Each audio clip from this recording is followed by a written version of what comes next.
Good morning, everyone. Thank you, Andrew. Thank you, everyone. I'm delighted to be here having this very interesting and important conversation after what we've heard about mining.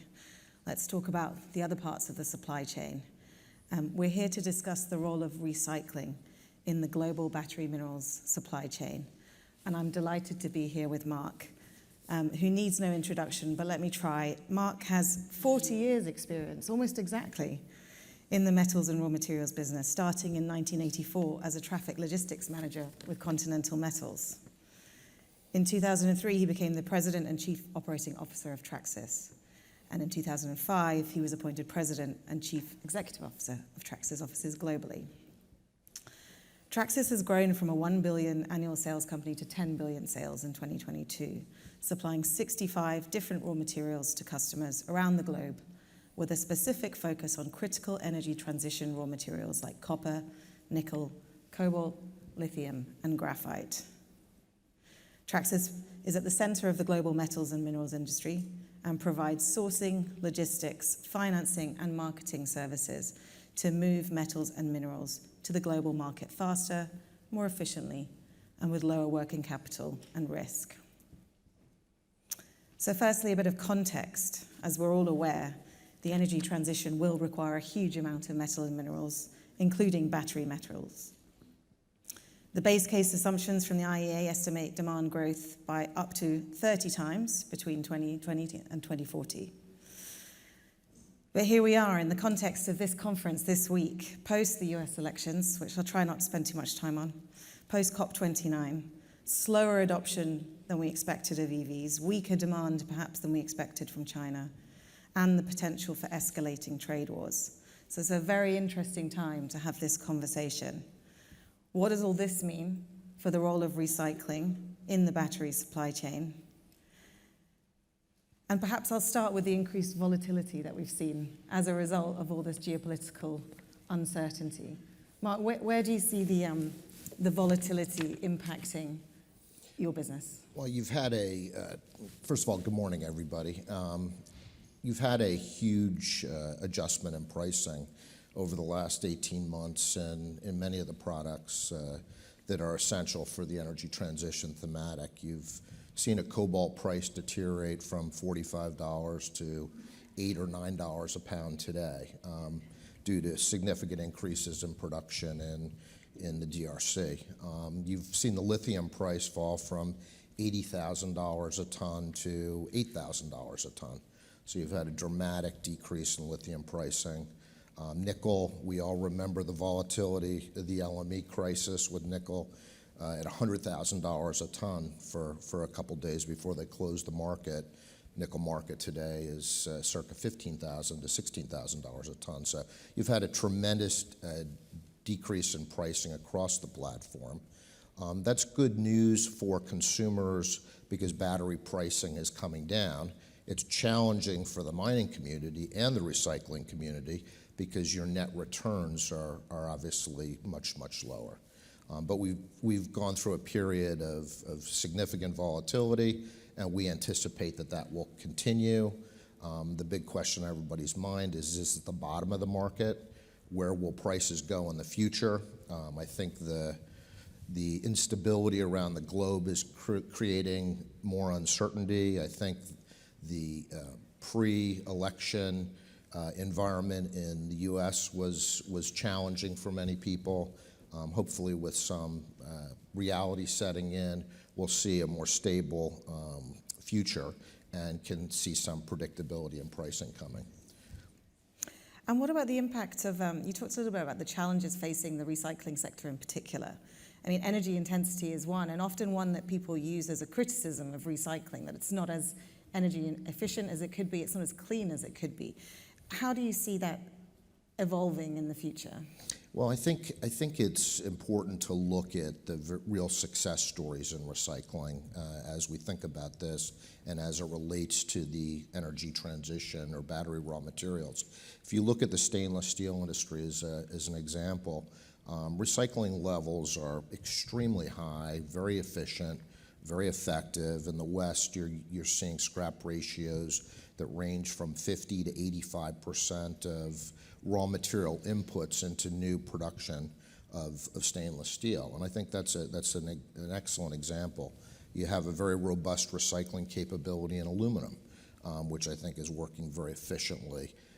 Copper recycling is a big part of the story of how we deal with the deficits. And as price appreciates, it incentivizes more efficient recycling activities. So I think as the energy transition, raw materials markets mature, as you see obsolescence come into the equation, you will see significant recycling of products, and we're participating in that today, but it's at the beginning stages, so it's going to take some time to really grow. Right. Well, let's talk about copper, because I think it tends to be everyone's favorite of this type of conference. There is this looming structural deficit. Fun fact, it's estimated in the last 100 years, 2/3 of the 690 million tons of copper that have ever been produced are still in productive use. However, in terms of the overall share of copper demand, we have capped out at around 23%. Analysis seems to say that the lowest future copper demand will only be, the supply of secondary copper can only be met to average around 33% in the next 3 decades. So even under the most optimistic circumstances with lower than expected copper demand and very high collection recycling rate, estimated that the end-of-life secondary copper demand would only reach around 49% in 2050. So to your point, primary copper extraction will need to rise significantly, but equally, we can address some of these supply deficits that we're facing by recycling more copper. And I'm really interested in your thoughts on these sort of supply-side questions, the alternative sort of circular economy. How do you think that's going to impact global copper markets over the next couple of decades? Yeah, listen, people find product. You never have, in my business career the last 40 years, ever run out of anything. It's really based on what is the price that's going to attract the supply. And as the price pressure increases, you will see increases in supply. And humanity is very efficient in finding product in need. I think the copper story, Mark touched on it. We need exploration. We need junior mining companies that basically are out exploring, finding new resources. We need that nursery of new projects coming to the marketplace. And that's been constrained because of financing limitations. The equity markets have been closed for junior miners. The debt markets have been unapproachable for many opportunities. And I think we're starting to see the impact of that after 10 years of constraint in the capital markets. So really the idea of joining forces with governments that are going to support project development in a sustainable, important way is a big thematic. And at the government roundtable, I think there's a high level of engagement at the governmental level, which I have not seen in the last 40 years, which is encouraging. So I think that's part of the puzzle, but I think recycling will continue to be an important part of the solution, and it improves with price because investment returns become attractive. I agree, and let's talk more about government policy, because we've seen a real shift in the EU with the battery passports. I mean, I think it's fair to say in the US it's thought of as a bipartisan issue, this need to address the demand and the deficit for critical minerals. China as well, already, as in many things, way ahead of us in recycling. I think it's estimated that the Chinese recycling market is about 10 times the size of the EU.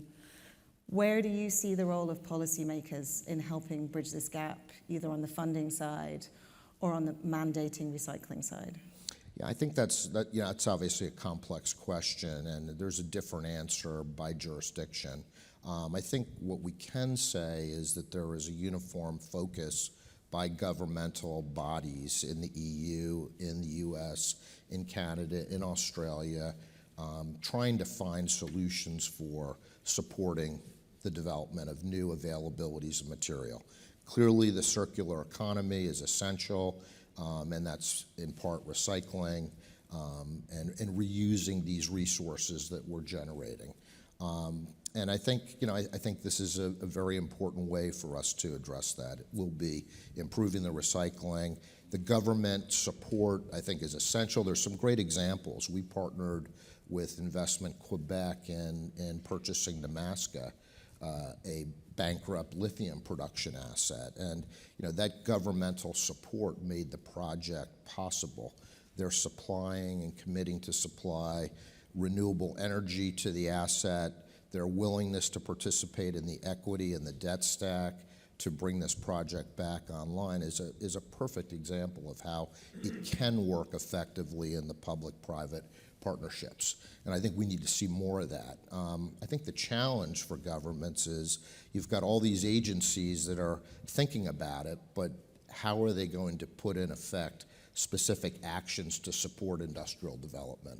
And I think we're still finding our way to that answer, and we'll see different answers depending on the jurisdiction. Let's talk a little bit about lithium if we can. Again, doing my research, there's a study that says that China could replace lithium obtained by mining completely with recycled lithium from 2059. Does that resonate with you, and how do you see other governments and policymakers responding to that? Well, listen, I think lithium is one product that I'm not worried about supply. I think there's a vast number of projects that are under development. Some of those projects in the current price deck, I think, are going to face significant challenges. Recycling, depending on the cost of acquisition of the scrap material and the ultimate cost of recycling, will obviously play an important role there. And the question is, where is the crossover point on price between new, lower quartile production assets, virgin production assets versus recycled material? Right. And maybe a last sort of technical question. I mean, what does the evolution of the battery chemistry mean from a recycling perspective as we move particularly towards LFPs rather than NMCs and potentially solid state? How do you react to the unpredictability of where the battery chemistries are going?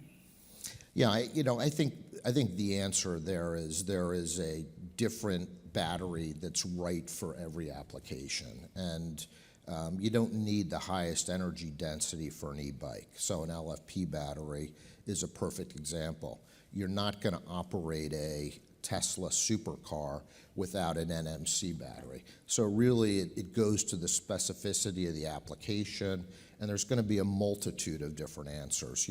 For grid stabilization, is a vanadium flow battery a better answer than a lithium-ion battery? I think there's going to be a very diverse chemistry of batteries.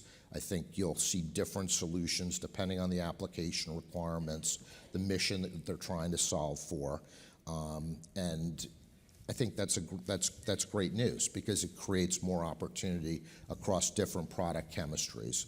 I do not think the lithium-ion battery is going out of the EV platform for the foreseeable future because it takes time for industrial production to adjust to changes in technology. But technology will continue to evolve.